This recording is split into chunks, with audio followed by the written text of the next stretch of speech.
এটা কেন হচ্ছে আমার সাথে? তোর ভিসা হয়ে গেল, আমার এখনো জিটিএ ক্লিয়ার হয় না। কি এভিডেন্স দিয়ে দেখাইতে পারবো যে আমার ফ্রেন্ডদের সাথে এটা হচ্ছে?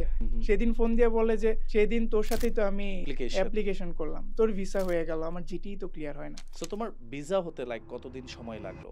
আসলে এটা আশ্চর্যজনক ব্যাপার বলা চলে, যে খুব রেয়ার একটা জিনিস যে আচ্ছা 2 দিনের মধ্যে ভিসা পাওয়া।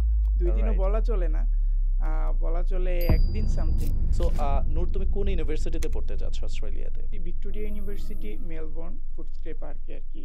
তার মানে হচ্ছে সকালবেলা তুমি 8টা থেকে 11টা পর্যন্ত ক্লাসটা করলা, করার পর রেস্ট অফ দ্য ডে তুমি আসলে মোটামুটি free to engage with your friends, cultural events, তুমি যেটাই করতে চাও না কেন। এই জন্য আর কি আমার ভিক্টোরিয়া ইউনিভার্সিটি চুজ করা। স্কলারশিপ পাওয়ার পরে তোমার অনুভূতি কেমন ছিল?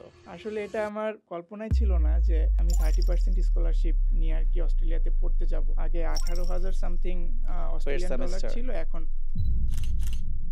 আইএলটিএস স্কোর কেমন ছিল? আমি এটা হাইলাইট করব যে আমি আইএলটিএস দেইনি, আমার ছিল আর কি পিটি এক্সাম দিয়ে আমার ওভারঅল স্কোর ছিল 66। 66, ওয়াও।